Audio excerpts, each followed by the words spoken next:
Sentyabr ayının 16-sında Qarabağ Çempionlar Liqasının liqa mərhələsi çərçivəsində səfərdə Portuqaliyanın Benfica klubunu 3-2 hesabı ilə məğlub edib. Mövzu ilə bağlı məşhur telejurnalist İlqar Mikayıloğlu ASTV-nin suallarını cavablandırıb. Qurban Qurbanovun taktikası artıq oyundan sonra bu barədə bir balaca analiz aparıb danışmaq olar.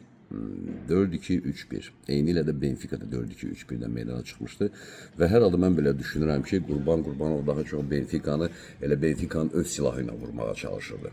Söhbət nədən gedir? Benfica topa çox yaxşı nəzarət edir. Benfica topu bişirəndən sonra əsas kəsmə ötürmələr hesabına hücumçularını irəli ata bilir. Söhbət Sheldorfdan, Sudakovun oyunu yaratmasından, Pavlidisdən və Erusnesdən gedir ki, onlar həqiqətən də irəli atlama çox təhlükəli idi və bu qollarda özünə bir ruzə vermişdi. Və məhz cinah keçidi və kəsmə ötürmələr hesabına bizim müdafiə xəttimizi yarmaq Benfica'nın əsas döyüş tapşırığı idi. Amma Qurban Qurbanov nə elədi? Qurban Qurbanov 4-2-3-1-i meydana buraxmaqla artıq Bikalyo və Yankoviç baxmayaraq ki, yaradıcı futbolçudur, bu iki nəfər faktiki olaraq artıq öndə oynayaraq hücumun ilk cücərtlərinin qarşısını kəsmək idi. Müəyyən çətinliklər yaratmaq idi ki, bunu da eləyə bilirdilər. Və sonda isə istər Bəhlul hissəsində Medina və Elvin, o cümlədən Silva da cinahlardan təbii ki, artıq hücumun ən son dalğasının qarşısını almağa çalışmalı idi. Bunu eləyə bildilər və düzdür, erkən 2 qol top buraxmasına baxmayaraq Qarabağ çox maraqlı toparlana bildi. Çox yaxşı toparlandı. Yavaş-yavaş. Sanki bir məqamı tutdu ki, həmin məqamda Benfica artıq oyunun ipini əldən vermişdi. Benfica rahatlaşdı, Benfica sakitləşdi və Benfica elə bir təəssürat yarandı ki, Qarabağda da bir iki dənə də vurub və salam problemi həll edə biləcək biz növbəti oyunları düşünməliyik. Bax, həmin məqamı Qarabağ tuta bildi.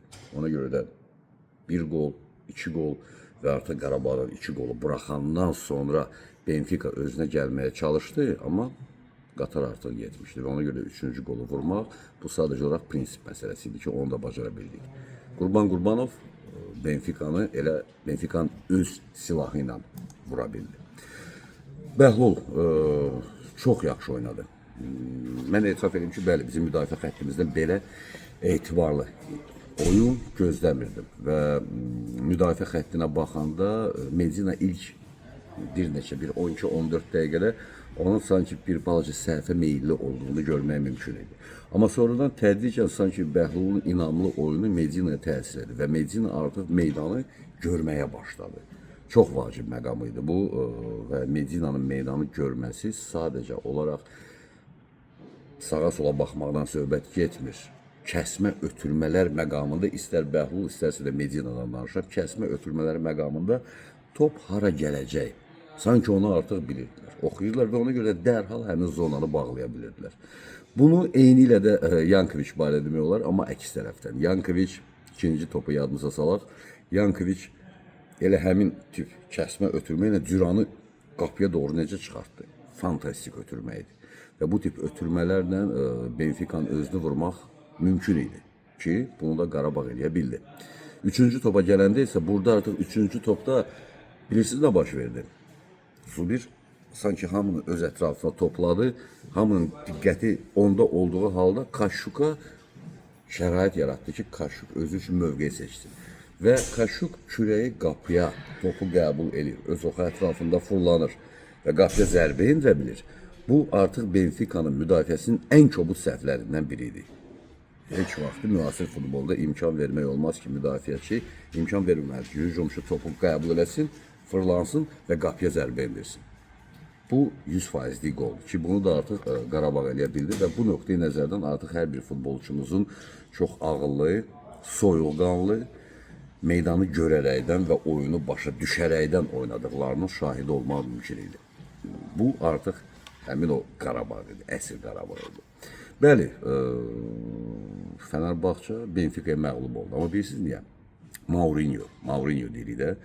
Mourinho artıq sadəcə olaraq bir familiya kimi qalıb. Belə bir termin var da, məşqçi qutarıb. Bu deməkdir ki, eyni zamanda məşqçinin artıq futbola verəcəyi heç nə qalmayıb. Mourinho da artıq bu vəziyyət bilir. Necə ki, Santos da elə idi. Familiya var. özü yoxdur. Eyni də Mourinho familiyası söz olaraq var, məşqçi olaraq yoxdur. Bu nöqteyi nəzərdən Mourinho Fenerbahçeyə heç nə verə bilmədi. Hərçənd ki, bəli, Fenerbahçenin heyətində çox yaxşı futbolçular var, amma sən ondan nə cür istifadə edirsən və yaxud ümumiyyətlə istifadə edə bilərsən ya yox. İstifadə edə bilmədilər. Söhbət Mourinho'dan gedir. Amma Qurbanov denir, Qurbanov özünə lazım olan futbolçuları tapır. Mütləq deyil ki, onlar super, mega ulduz olsunlar. Yox, Qurbanov konkret bir futbolçunun bu mövqedə necə oynaya biləcəyini, perspektivlərini görməyi bacaran bir insandır. O başa düşür ki, mən Cüranı meydana çıxartsam, bundan əvvəl mən Cüranın Qarabağa gəlməsini təmin eləməliyəm. Bir, gəldi, gələndən sonra ondan bir plastilin olaraq özümə lazım olan futbolçunu düzəltməliyəm. İki, sonradan tədricən onu meydanda istifadə eləməliyəm. Və Qurban bu işlə məşğul, yaradır. Mourinho isə hər şey vermişlər, Mourinho heç nə eləyə bilmədi. Bu nöqteyi nəzərdən mənə elə gəlir ki, artıq bu mənim ciddi fikrimdir. Mənə elə gəlir ki, artıq Mourinho bunu qəbul eləməlidir və Qurbanovun yanında ikinci məşqçi işləsə çox yaxşı olar, çox şey öyrənə bilər. Kopenhagenə qalib gələ bilərikmi? Bəli. Tam əminliklə hələ ki demirəm, amma bəli. Niyə?